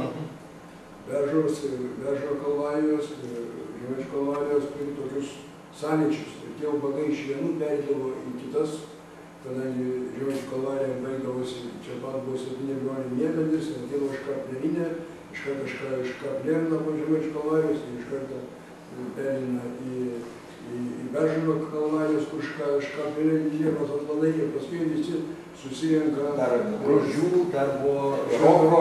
Čia vėliau bučiamės. Bet dabar, tada ubagų giesmės, bet čia matau, aš to netyrinėjau, čia Sutaro vadovas, kaip Fokas. Jis tą lygitį dabar išleido, ten ubagų giesmės. Bet tai ten jos nereliginės, ten yra dainuškos ubagų. Bet aš norėjau dar pasakyti, tada, kai apie ubagus paminėjau, vienas profesorių kolega, Tarybų Lietuva tarybiniais laikais yra toks žurnalas, prieš kino seansą, Spartaką rodo, Tarybų Lietuva Pajėgienė, tokia buvo režisierė. Ir mūsų nufilmavo, nežinau, 24 ar 44 numeris tos televizijų pasidomėti. Mes esam nufilmuoti, kaip aš vedu tos Žemaičių Kalvarijos kalnus. Ir TSRS, Tautų draugystės ordino, Lietuvos valstybės konservatorijos, Klaipėdos fakulteto, vyr asistentas, Alfontas Montusas veda giesmininkus Žemaičių Kalvarijos kalnus, kai tuo metu vyksta ateistinis auklėjimas ir keliamas ateistinis švietimas į aukštąsias ir visas kitas mokyklas. Šitie žmonės kaip ubagai eina, mus pristatė kaip ubagais, tai tarsi mes einame ten uždarbiauti. Dalis tiesos yra, aš neinu. Mūsų atveju teisingai, negaliu meluoti, kad dalyksas. Tai yra tiesos, kad mes jau duoną su sviestu valgėme tais laikais, nes jeigu praeini kalnus, žmonės nėra skolingi, nes jeigu nesumokės, maldą išneš iš namų. Skaitus neatsiskaito, viskas negyva malda pas žmonės. Jeigu neatsiskaito, tu pabandyk nepaimti. Viskas šalia, daugiau to parapiją neatvyksti, to parapiją, tu būsi negyvas žmogus tam. Jeigu atsisakai paimti, arba prie gedulingų pietų neini, atgėdoji žalom pietų būti, viską, tu esi daugiau ten kojas, nekelsi ir užmiršta viską. Ir jeigu nepaimi tos, ką tiko, bet Pajėdienė mūsų pristatė kaip ubagais. Ir tada mane Jekelaitis atsikvietė, jis toksai nesvarbu, kad jis ten priklausė, prorektorius buvo priklausė, bet jis buvo vis tiek sidrietis, ir buvo ten iškentėjęs tos visus ir jo tėvai tremtiniai, sako, Alfas, tu dėstytojas, tas eras tu draugys ordinu, su savo studentais, taigi, žiūrėk, sovietmetis, ką tu darai, mes negalim tau leist dėstyti, tu konservatorijoje Klaipėdos fakultetuose. Prižadėjau, kad jau taip nedarysi. Sakau, prisižadu, kad jau taip nedarysiu. Sakau, jeigu pakvies, aš negaliu žmonėms atsakyti. Suprantu. Tai sakau, tai ką man daryti, jeigu žmonės mane kviečia. Sakau, šitai kaip vestuvės, jeigu kviečia, tu nevažiuosi, bet ten kojas nekelsi. Suprantate? Tai aš nelyginu kaip vestuvės, bet kaip muzikanto, dar giesmininko profesija. Bet mūsų giesmininko profesija buvo tas maldingumas, pirmoje vietoje. Bet aišku, tas atlygis visada buvo. Kurie šie metai buvo? Čia, sakau, 85, 90. Nes jie yra visos tos kronikos internete galima. Tai reikia pažiūrėti, ten mes esame Pajėdienė, mane taip yra, aš pats, ko profesoriui Mekienė, apie tos nuotykius savo. Ir esu iškaltas manos knygą parašysiu. Yra tokių dalykų. Nuvažiuoju į Šventarogą, į Grūžės atlaidus, nuvažiuoju visus atlaidus esu apvažinėjęs Žemaitijos, nuvažiuoju mes į Lauksumą. Toks yra Lauksumą prie Aukštaitija, Paskalis, Pakruojais, ten Pakursam, Žemelis, Šventarogos laidai. Važiuojam to Roko atlaidus su savo, ten mirė kolūkio pirmininkas, ten kolūkis buvo kažkokios tai Marytės Medikaitės, vardo garsus partinis, ten galingai kolūkis. Važiuojam, Roko atlaidus agituojam, mūsų saugumas kapt į Pasvalį. Už pačios sėdintis laukiam. Važiuoja kolūkio pirmininkas, to Lauksvedžio, šalia Lauksvedžio, sako, jie turi laidotuvės pas mus dabar važiuoti po šito, po atlaidų. Saugumas klauso to kolūkio pirmininką. Suprantate? Kolūkio pirmininką, kad mus paleidžia ir mes giedam laidos kolūkio pirmininką. Kokia represija? Čia tie mus pakuoja, o tas kolūkio pirmininkas yra aukštesnis už saugumiečius. Ir svarbiausia, pradedam giedoti, pasirodo, kad ten mirė Žemaitis. Jo tėvelis buvo Žemaitis. Ir paprašė kalnus giedoti. Ten yra giesmė. Visada buvo Žemaitijoj, tarsi savoj viešpatijoj. Žemaičiai gieda. Tegul Žemaičių žemė giesmės gieda. Aukštaičiai, Alfonsai. Dabar tą vietą. Arba tu negėdi tų giesmių, Aukštaitijoj, ką nors sugalvo, arba kažką gal. Tegul Aukštaičių žemė giesmės gieda, visada būk Aukštaitijoj, tarsi savoj viešpatijoj. Ir taip išlikau sveikas. Ir nuo saugumo, ir nuo grupio pirmininko, ir grįžau laimingas namo. Visur reikėjo būti va tokiam unguriui. Tai gal dar yra muštų kokių daugiau? Kiek va šitokios istorijos galima, sakykime, gimnazistams, studentams, dabar sakau, patėlis, kur pergyvenu, kad žmonės žino, kad dalinasi progų seminarus ir kaip, kad per pedagogikos laidus pereina prisiminimų šitas perdavimas 16-mečių. Vis aišku, nedomina, tai kad galima padaryti, kad būtų įdomu, rezistencija visada jau būtų įdomi. Žydai savo, sako, išlaiko tapatybę, grinai linksniuodami Abraomo ašaras. Reiškia, mes nešame aišką, kiekvieną kartą kažkur kentėjo, visi turim tai atsiminti ir už tai jaust atsakomybę ir jie išlaiko.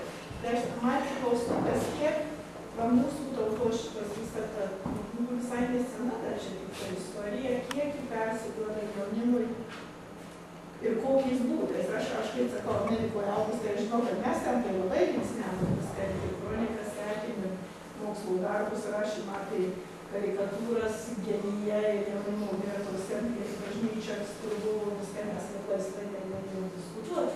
Ir mums būnant gimnazistams, studentam, tuo metu, kai Amerikoje prieš Vietnamo karas, bet rezistenciniai tokie užmojai labai mus imponavo.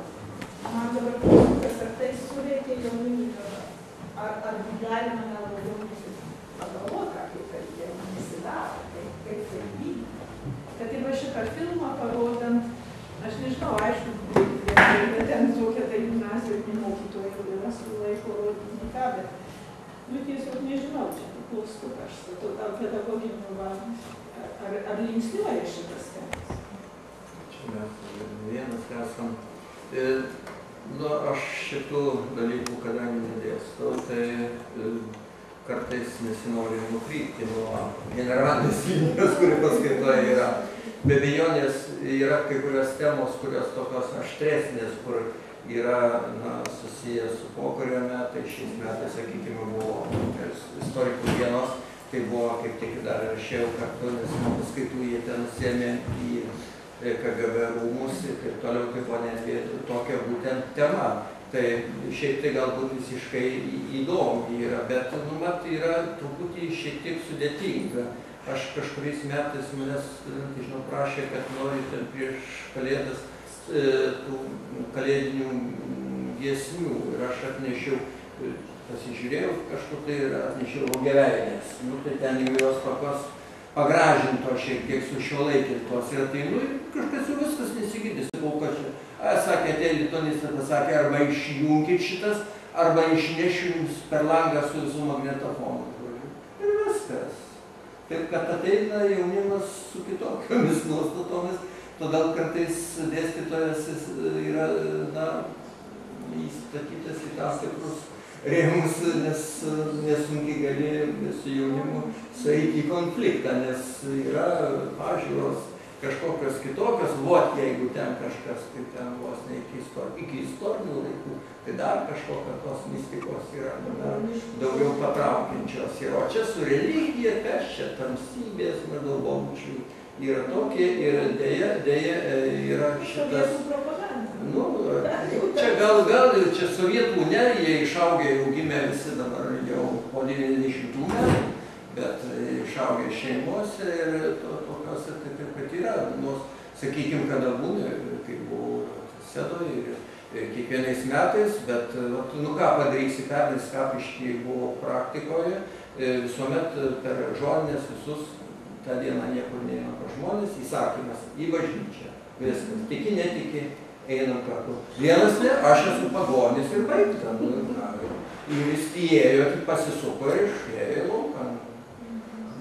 Jam net kaip tam komunistui, net bažnyčio baisu įeiti. Tai kartais sakykime, žinote, yra dabar liberalus požiūris, politinis korektiškumas, primesti ideologiją savo net jeigu ir jos nepieši, nelabai išeina. Todėl yra sudėtingi. O gyva istorija toks yra, įprotis užrašinėti iš giminių, iš tėvų prisiminimus. Ar čia labai neįprasta? Amerikoje tai labai jaunimas nušeštos, skyriaus, jaunimas labai aiškiai, kad senelių istorija, ta, kas Amerikoje depresija pergyveno, kas pirmam pasauliniam kare, antram ar buvo, kas kur tarnavo ir vaiką jau nuo mažens riša su ta raida, kur iki jo atėjo, reiškia, per asmeninius prisiminimus. Čia Lietuvoje labai sudėtinga. Aš jaučiu, kad kiekvienoje šeimoje daug ko galim nenori diskutuoti. Čia gali sudėtingiau visą tai padaryti. Tai turbūt nuo aplinkos priklauso. Pavyzdžiui, aš kunigų seminarijose dėstau visuose trijuose. Ir ten religijos etnologija, kaip yra liaudies liturgija vadinama. Neprivaloma klerikam, ir duodamos namų ekspedicijos pasaros, namų darbų užduotis, jie užrašinėja. Kalendorinės šventės, laidotuvių apeigas, viskas, kas yra privaloma. Bet tai yra toje aplinkoje. Arba dirbu Katalikų teologijos fakultete Vytauto universitete. Ten lygiai tas pats yra, bet ten renkasi ta bendruomenė, kuri visai turbūt yra vadinkinė, vadinkim tau šiek tiek pašaukimų. Suprantat? Ir tada gal, bet kiekvienoje mokykloje to arba aukštoje to nepadarys. Čia dabar, sakau, tikrumoje Lietuvai dabar didesnis pavojus daug ką praras, tradicijos, kur labai lengvai išlaikyti sovietmečių beveik, kadangi buvo rezistencija surišta. Ir čia labai daug bažnyčia turi... Kai jau staiga viskas leidžiama, tai... Taip ir viskas leidžiama. Tai ir tada laisvė. Galiu pasakyti, mes užbaigėm šį mėnesį projektą ir dar negaliu apie šnekėti, kadangi mūsų pinigos finansuojamas. Tu kaip tik čia savaitę? Dar negalima, kol dar nepatvirtinta. Čia kaip sovietų Taip, reiškia, yra neatsiskaitėm kol kas. Tai vat yra mūsų ten tyrimas kalendorinė šventė šeimose. Lietuviai, Lenkai, Rusai. Tai galiu pasakyti, kad lietuviai prasčiausiai atrodo šiuo požiūriu kalendorinių, religinių, būtent švenčių, šventimo požiūrių. Kokios nors žodinės, absoliučiai nesuprantu prasmės, viskas yra. Netgi, skyrus, aišku, Kalėdas, Velykas. O šiaip, netgi rusų šeimose religinis tas kažkokių tradicijų perdavimas yra stipresnis negu yra tie tradiciniai, pas mums, jeigu geriausia atveju kiaušinis yra lietuviškoje, tai viskas ten ir kuličiai, ir paska yra, ir šventinimas maisto daug stipriau, reiškia netgi tai. Galbūt jie todėl, kad jie yra nuo savo etinės tėvynės visi pasitraukia, tai irgi kažkokie identiteto čia aspektai. Tai, ten yra kitoks yra dalykas. Taip, ten cerkvėn atėjęs jaunas studentas, kad jis persižegnos, tai čia visiškai nieko, mūsų studentas, kad eiti į bažnyčią persižegnoti, tai nepamatysi. Nevertina. Ką?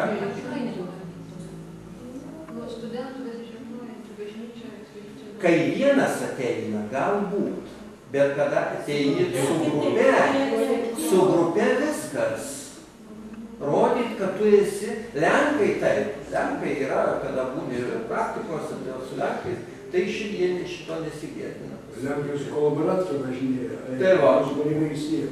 Tai va, o šitas yra, sakau, kas įdomiausia yra, tai procentiškai, už Lenkus maždaug dvigubai silpniau yra, taip, kokiais keliais procentais mūsų yra aukščiau besilaikantys. Tai yra šeimos, kurios mūsų apklausa buvo nuo 20-40 metų. Tai va tie, kurie turi vaikus, kurie auklėja savus vaikus, tai tada klausimas, kas iš tų vaikų išeis. Vilniuje. Bet tas kartais, kai atsirandi kitoj, ne savo žemė, tai tos tradicijos. Taip, tai va tai sakau. Šeimų iš to labai stipriai visi buvo viskas pabrėžta. Aš galiu tikrai patvirtinti, kad bent jau Vilniaus geresnėse mokyklose, ko siektume, ar ten giminės kažkokios patirties, kad jie užrašytų, ją patys apmąstytų, galbūt papasakotų, galbūt tikrai nebuvo to. Nes, 3 vyresniai dabar studentai, bet ne viena mokykla, kaip Licėjus ar Žirmūnų gimnazija, tokios užduoties nesuformulavo. Tikrai ne. Ir nėra buvę. Kiek iš šeimos, taip, žinot, ir net tarp draugų rate visiškai nebuvo taip mada, tai net apsitarti, kad pasakytų, tik tai atsitiktinių kažkokių jų asmeninių draugysčių dėka išaiškėdavo, kad ten, aha, jų tėveliai, irgi ten senelis kažkur vežtas. O taip pat būtų kažką, ar ten kažkoks veiklus buvo kultūros žmogus. Ta linija yra visiškai ir negalėčiau pasakyti, taip, žmonės didžiuojasi Lietuvą, dabar visi čia tos indeksus to kartais rodo, kaip čia, kad yra tai jaunų, tų tokių optimistų karta, ir čia kultūros tyrimuose, tokį kažkokį, bet pavyzdžiui, to tokio pasididžiavimo ten būtent savo giminę, ar ten specialesnio domėjimosi, jų rate tikrai nėra vienetai tarp savęs pasibendrauti, kažkokio tokio separatinio Ukrainos situacija, kiek aš su savo giminiais vaikais kalbuosi, ką man labai įdomu, kaip tas jaunimas, kur jau čia gimė po nepriklausomybės viską, jau jam laisva viskas ir staiga čia tikrai toks sukrėtimas, kas gali atsitikti staiga, tavo ateina kiti ir tvarką daro. Jiem beveik jau nebuvo negalima, nebuvo savokos kokius. Ir dabar gan konkreti. Ir aš jų tada klausiu, ką jūs darytumėte, kad liktumė, jeigu ateina, girdėta, kad lieka, kad ką, tokį, bet niekad tų klaustukų anksčiau nebuvo. Ir dabar kiek pastebėjau, kad tam tikras patriotizmo ten pagalvojimas apie tai jau putenasi. Ir pasakau, mokyklos, ar kur reikia išnaudoti pačių ukrainiečių tą situaciją, gal būt galima daugiau kažką tokio, kad kas atsitinka, kai ateina kiti. Jau šiandien, reiškia, šeimos istorijų paklaus, kad kas ten išvažiavo, kitus išvežė. Nes aš dabar Amerikoje tai tikrai atsiranda pirmiausia šeimos įvertinimas, paskui vietovės pagerbimas, nes dažnai ryšasi vis tiek ir su tam tikru lokaliniu teritorija. Ir kai jauni susiriša su ta vieta, jie baigia mokslus ar kur, bet ir išvažiuoja, bet žiūrėk, baigia, aukoja, tenai jau ten gimnazija ir vėl ten toks ryšys lieka ryšys. Tai, sakau, labiau neduos dar toliau, bet jeigu būtų tokį suriš, čia yra didelis iššūkis ir mokytojam, ir man atrodo, mokslininkai, mes kad neužsidaryt savo tyrinėjimus, bet kaip nors sugalvot viešiau, taip tiesiog, kaip geri šnipukai, geri, sakau, tokį lystį ir spaudą, ir kur galim, ar mokytojų tenai seminaras. Bet tokių mokytojų, apie kuriais jūs bandot kalbėti, tokių nėra. Yra fizikos mokytojas, yra muzikos, yra kompiuterio, yra etikos ir tu pasibaigė. Jie nei vienas neina, nors kiek už šitos savo. Tai nebėra to mokytojo, kurį anksčiau rašydavom iš didžiosios raidės. Tokių nebėra. Yra to dalyko amatininkas, labai siauras. Čia dar yra kitokia sudėtingesnė problema. Tie, kurie gali užrašinėti, yra vyresnių klasių. O jeigu mokytojas pradės kažkur nuo programos pasukti į šoną, gali tėvelių susilaukti skundus, todėl, kad jis nukrypsta, jam reikės laikyti egzaminą istorijos, sakykime, ir jis nebus pasiruošęs, todėl jis turi mokyti jį ruošti pagal programą. Tai čia yra iškėlę to, apie ką jūs kalbat, ką mokykla galėtų.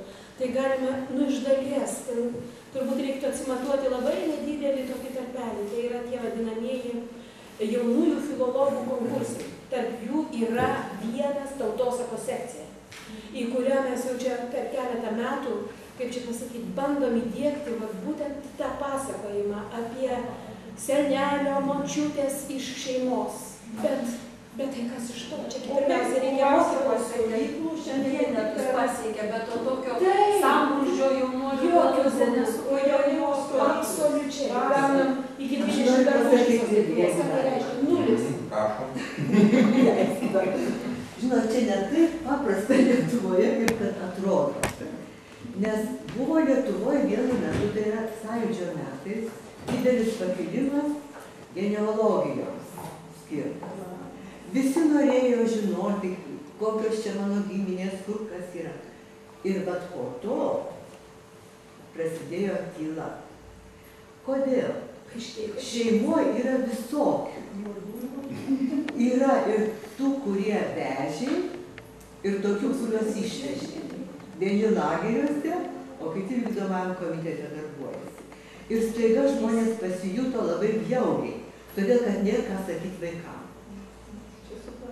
Ir žinoma, bet tai yra turbūt pagrindinis dalykas, kuris užčiaupia žmonėm burną.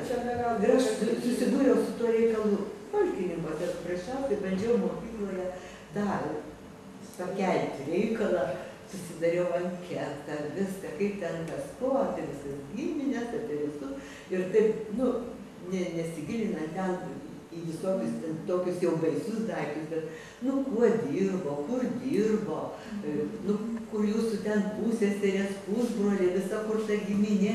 Sakau, jūs man galėsit neatiduoti šitų dalykų, jeigu nenorėsit. Bet jūs susirinkit, užrašykit visą šitą. O jeigu kas norės, galėsit man duoti. Aš negavau nei vieną abejonės, bet dauguma pasižiūrėjo ir man atnešė atgal tas anketas iš namų ir atidavė. Todėl, kad iš tikrųjų labai sudėtinga situacija. Vieni buvo partizanuose vienuose, kiti buvo kituose, nenori, kad kaimynai tai žinotų, nepasakoja vaikams ir viskas užsidaro. Dabar aš dar turiu vieną tokią nuomonę iš Žemaitijos, bet tai vienas žmogaus, vienos moteriškės. Aš jos visai taip klausinėjau irgi religinių aspektų. Iškilmi, kad įtikinti, bažnyčia vaikšto, viskas tarytum savo vietoje, paklausiau apie vaikus. Ir tai buvo vienas iš tų labai atvirų pokalbių, kai žmogus tikrai pasako, kaip yra. Sako, taigi, kaip buvo prie tarybų valdžios. Juk mes visi puikiai žinom, mes norėjom vaikams savo gero. Stengiamės juos izoliuoti nuo šitų dalykų, kurie gali jiem gyvenime pakenkti. O sako, kas gali žinot, kad vėl Lietuva bus laisva, kad vėl bus galima eiti bažnyčią visiems, kas tik tai nori. Ir dabar jau per vėlu, nes mano vaikai užaugo ir jie manęs jau nebeklauso. Jie jau kitos yra nuostatos dėl religijos, dėl viso gyvenimo ir dėl pačios Lietuvos. Taipogi pasidaro nauja nuostata. Ir jau jo išmušti tų naujų įdiegtų pačių savo rankomis minčių nėra kaip. Aš vakar, atsiprašau, paskui pavyzdžių, šiek tiek moralizavau, ten apie vėlinės šnekama ir rasos ten taip toliau, 56 metai įvykiai, paminklinė lenta prie aušros vardų su vengrais kartu prisiminimui tam.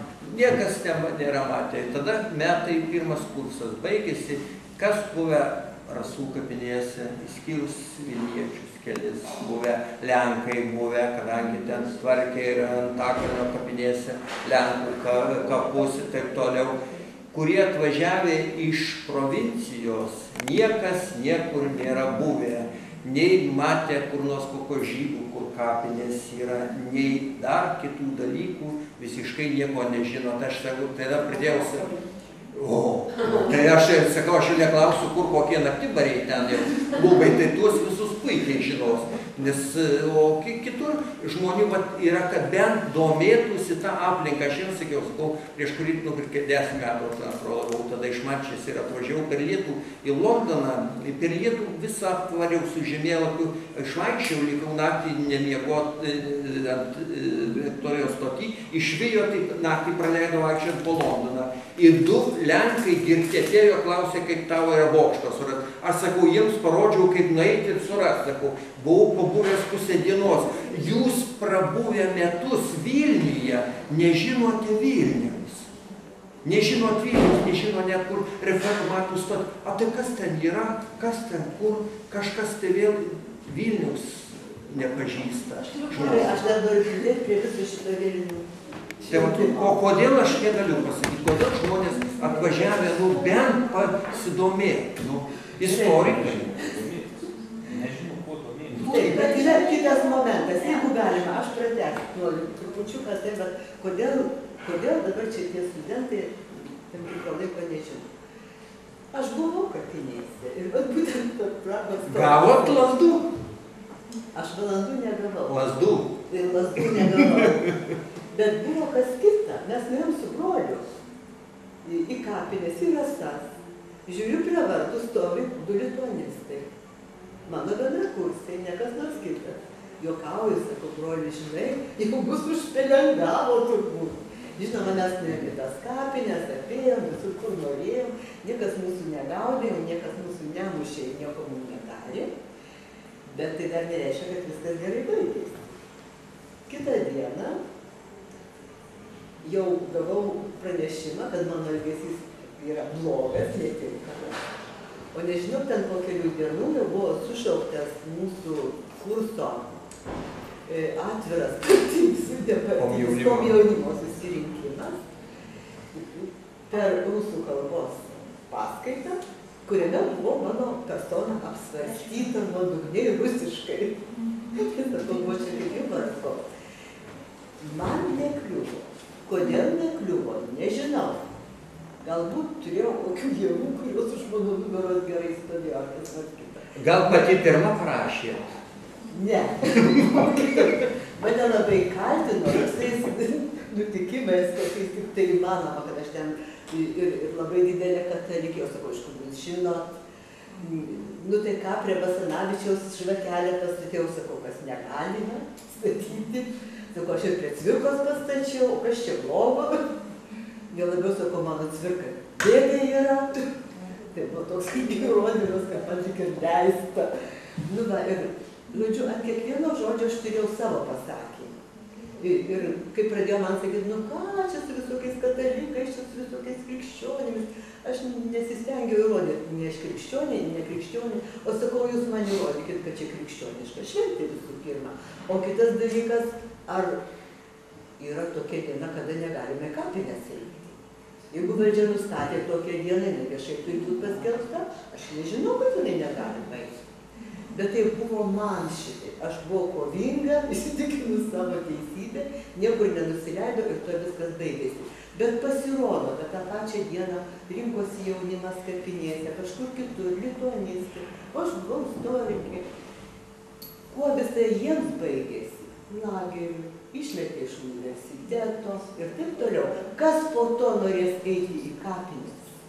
Ne, tai dabar kaip tik yra. Tai aš jau ano laiko, o paskui nebėra tradicijos, viskas. Ne, čia ne apie tai, bet yra apie tai, kad žmonės nesidomi, jeigu nesidomi netgi tą kultūrą, kurioje jie dabar gyvena, tai yra tada matyt ateinama iš vaikystės, iš to laiko bedomėjimas. Gerai, gal duokime paskutinį žodį galbūt filmo autoriui, gal dar turi kažką tai pasakyti, nes tikrai buvo labai šaunu. Dar ką nors tašką paskutinį padėti, nes šiaip aš... Daug taškų, man atrodo, nereikėtų dėti, nes tai nebaigtas yra procesas, nebaigtas reikalas. Taškų nedėti, man atrodo, čia Rūta tokia gražiai idėja turėjo, man atrodo, tikrai galima daug ką kalbėti, daug apie ką iš tikrųjų ir matom reikia kalbėti, ir ne tik, kad reikia, bet privalom kalbėti, nes esam žmonės vis tiek atsakingi, man atrodo, jeigu jau čia susirinkom ir aukojam savo laiką, kiekvienas darom savo darbą, bet tas darbas yra tik tai, kas yra blogai, kad neturim jungčių, nes įsiskirsto, užsidarė savo darbę, savo, sakykime, profesijoje, savo temoje ir dažnai nebežinom, ką kaimynas daro, ką kolega daro, kaip mes galėtume vieną kitą temą kartu sujungti, inkorporuoti ir perteikti jaunimui. Kodėl šitie filmukai ir gimsta, tai pirma idėja jų tų įvairių filmukų ir buvo, kad aš auginu sūnų, tikėdamasis, kad jisai išaugs į, nu, tokį bent jau kaip aš esu, bent tokį. Bet pasižiūrėjau vaikystėje, kol jis nemokėjo skaityti. Skaitydavo mama arba aš knygas, bet kai pamačiau, kai jisai neskaito nei vienos knygos, tai man suėmė pyktis, aš pradėjau daryti filmus. Bet aš pamačiau, kad jis ir tų filmų nežiūri. Jis nežiūri filmų, bet tos filmus kažkodėl kiti žiūri. Bet kai jis išgirsta, kad va, yra tėvas padarė kažkokį filmą, tai eina tyliai pasiklausyti. Nu, aš tavo mačiau filmą, ten labai tas, bet turi praeiti laikas. Ir tie, apie ką mes kalbam, nu, 16-mečiam, 14-mečiam, per prievartą tikrai jie nesusidomės. Turi žmogus subręs kažkiek, turi ateiti laikas tam, kad jisai tą priimtų. Nes galbūt mes ir per sudėtingai kalbam. Ir, pavyzdžiui, tenka, sakykime, tie darbeliai čia, nu, šiaip nėra sudėtingi. Tikrai stengiamės kalbėti taip populiariai, tas sudėtingas temas dėstyti. Bet pasirodo reikia dar paprasčiau. Nes paskutiniu metu tenka dirbti su studentais ir kalbėti apie kūrybinius procesus ir vaizdo įtaką šiandieniniam jaunimui ir žmonėm. Ir koks pavyzdys yra įdomus. Knyga ir žodis nueina į antrą planą. Ir pirmame plane vis dėlto yra vaizdas. Ir jie besąlygiškai tiki vaizdu. Ir darosi keista, kas tą iššaukia. O vaizdas yra įdomus toksai kaip reiškinys, jisai duoda tau labai greitai, tu gali priimti tam tikrą informaciją, kuri yra duodama. Ir ką daro mūsų kolegos, ar ne kolegos, ar priešai, ar draugai, nežinau, jie sugeba manipuliuoti vaizdais.